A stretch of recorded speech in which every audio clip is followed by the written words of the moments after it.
Hello বন্ধুরা, অবশেষে চলে আসলাম অষ্টমী স্থানে। দেখতে পাচ্ছেন এখানে অনেক প্রচুর পরিমাণ লোক রয়েছে। এই প্রখর রোদে কিন্তু আমি চলে আসলাম অষ্টমী স্থানে আপনাদেরকে দেখানোর জন্য। অবশেষে হাঁটি হাঁটি পাপা করে চলে আসলাম অষ্টমী স্থানে। দেখতে পাচ্ছেন এখানে প্রচুর পরিমাণ লোক হয়েছে।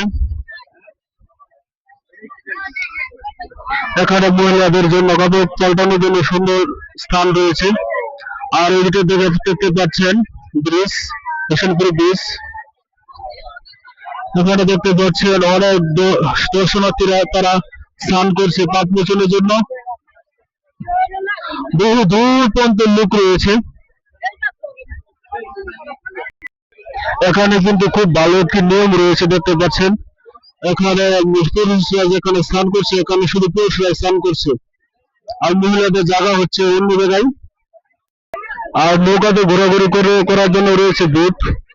দেখতে পাচ্ছেন অনেকে ঘোরাঘুরি করছেন, আর অনেকে তার বাপমার নামে পিন্ডি দিচ্ছে, ঠাকুর মশাই পিন্ডি পড়াচ্ছে। সুন্দর একটি দৃশ্য। বন্ধুরা, প্রখর রোদের মাঝে কিন্তু আসলাম অষ্টমী স্থানে। দেখতে পাচ্ছেন বহু দূর কিন্তু অষ্টমী স্থান রয়েছে, অনেক জায়গায় রয়েছে। বহু দূর পর্যন্ত হেঁটে মনে হয় যেতে পারবো না। আর এখানে দেখেন কাপড় দেওয়া রয়েছে, যারা গরিব মানুষ তারা তাদের জন্য এখানে চাল দর্শনার্থীরা স্থান করে এখানে চাল রেখে যায় গরিব মানুষের জন্য। এখানে রয়েছে পুলিশ, পুলিশ রয়েছে। এখানে এক লোক ধর্মীয় সংস্থার পত্রিকা বিক্রি করছে, দেখতে পাচ্ছেন দুটি লোক ধর্মীয় সংস্থার পত্রিকা বিক্রি করছেন।